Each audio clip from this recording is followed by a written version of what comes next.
kita ketemu lagi di Ajim Talk, Bicaralah Buruh. Saat ini kita sudah kehadiran tamu Ketua Umum SPE FSPMI Bung Haji Bais. Bung Bais, apa kabar Anda? Baik, alhamdulillah. Baik, kita mau ngobrol-ngobrol Ya. sebentar terkait dengan rencana aksi tanggal 15 nanti. Tanggapan Anda dengan adanya revisi Undang-Undang P3 yang baru saja disahkan oleh DPR RI. Seperti apa? Silakan. Ya. Mengenai hal tentang Undang-Undang P3 yang saat ini disahkan, sungguh mengecewakan kaum pekerja. Kenapa? Karena dengan disahkannya Undang-Undang P3 tersebut, ya, itu menghilangkan kepastian hukum. Dalam undang-undang tersebut diatur bahwa setelah disahkan, ya, undang-undang disahkan masih diperbolehkan untuk direvisi. Ini adalah prinsip yang sangat jauh dari kepastian hukum. Sungguh Serikat Pekerja menolak karena selama ini Serikat Pekerja tahu gitu, ketika ada sesuatu hal yang telah disepakati, ketika mau dirubah harus sepengetahuan kedua belah pihak. Ini kan artinya apa? Keputusan sepihak. Ya kan? Keputusan sepihak terhadap orang-orang yang ingin merubah undang-undang.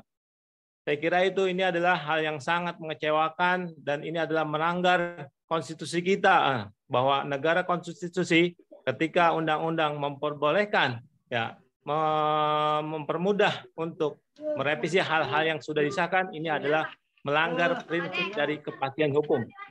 Saya kira itu. Bung Bais, sejauh ini ya, dampak buruk apa yang sudah dirasakan oleh kawan-kawan serikat pekerja khususnya di SPE? Ya, di SPE itu kebanyakan adalah pekerja kontrak. Otomatis ketika tidak ada kepastian periode, maka hal yang terutama dialami adalah kepastian status pekerja dia berubah. Selama ini kan kita mengenal pekerja kontrak itu ada 3 periode. Pekerja pertama adalah kontrak pertama, kontrak ketiga, dan perbaruan. Nah, sekarang ini dibebaskan dengan Undang-Undang Omnibus Law atau Undang-Undang Cipta Kerja. Maka status dia berubah menjadi permanen itu menjadi tidak jelas. Berkali-kali kontrak, ya, terus menerus itu. Apalagi teman-teman kita itu di Batam banyak sekali itu.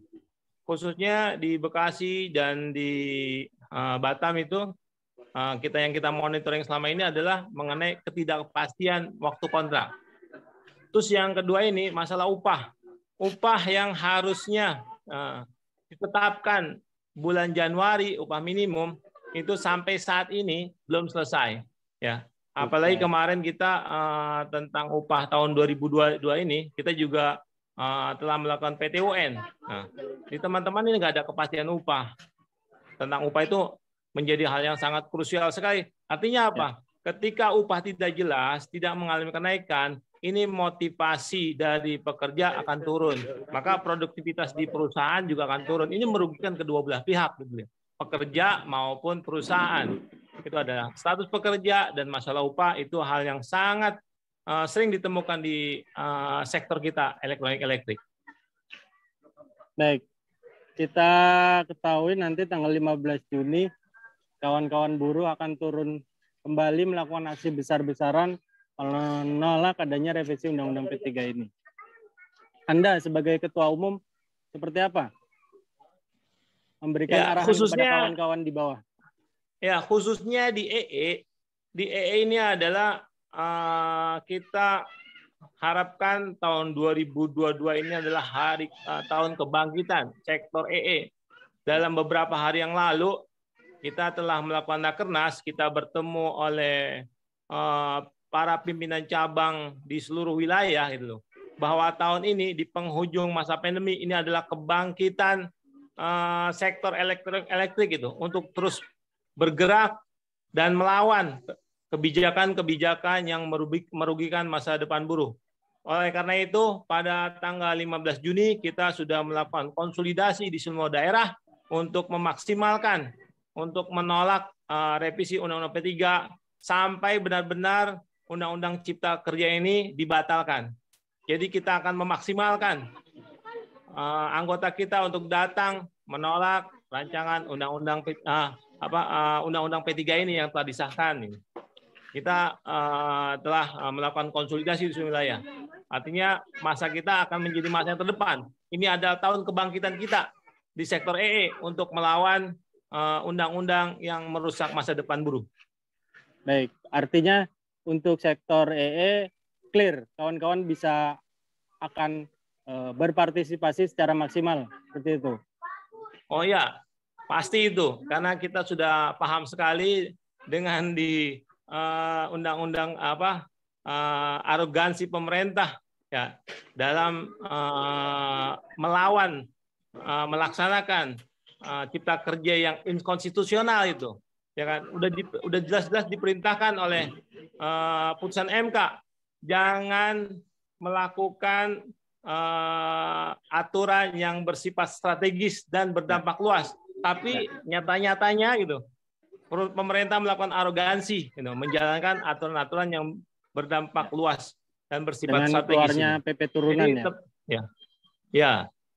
Dengan itu kita sudah melakukan konsolidasi, anggota kita sudah paham, dan kita akan bersama-sama itu tanggal 15 Juni memaksimal anggota untuk melakukan penolakan Undang-Undang P3. Baik. Pada saat 15 Juni nanti, seandainya Anda diberi kesempatan untuk bertemu dengan Presiden Jokowi ataupun pimpinan DPR RI, apa yang akan Anda sampaikan? Ya, saya akan minta kepada Bapak Presiden, Ketua DPR, hentikanlah kekacauan hukum ini. Saya akan minta kepada Bapak Presiden, Ketua DPR, hentikanlah kekacauan hukum ini. Hentikan. Kekacauan hukum ini ya, berdampak bukan hanya ke pekerja, tapi juga ke pengusaha. Ya. Buatlah undang-undang yang benar-benar pro kerakyat. Jangan buat undang-undang yang sudah baik malah merugikan pekerja, bahkan pengusaha. Saya kira itu. Baik, kawan-kawan anggota di seluruh Indonesia, seperti apa pesan Anda? Ya, kawan-kawan, terus monitoring ya hal-hal yang mendukung jalannya disahkannya Undang-Undang Cipta Kerja. Contoh saat ini ya, sudah disahkannya Undang-Undang P3 yang benar-benar adalah pintu untuk masuknya disahkan Undang-Undang Cipta Kerja. Ini harus kita kawal, jangan sampai Undang-Undang Cipta Kerja benar-benar disahkan yang saat ini saja sudah bisa kita rasakan kerugiannya dan permasalahannya. Maka hati-hatilah, teruslah monitoring ya. Hanya 2 tahun ini ya, 2 tahun ke depan undang-undang ini mempunyai kesempatan. Jangan sampai undang-undang ini kita lengah akhirnya disahkan dan itu berlaku terus-menerus. Saya kira itu. Baik, Bung Bais, terima kasih atas waktunya. Mudah-mudahan apa yang kita perbincangkan hari ini membawa manfaat yang besar untuk kawan-kawan di seluruh Indonesia, khususnya dari SPE, FSPMI yang menyaksikan tayangan ini. Bung Bais, terima kasih atas waktunya. Mohon maaf. Kawan-kawan, demikian tadi perbincangan kita dengan Ketua Umum SPE, FSPMI, Bung Abdul Bais. Terima kasih.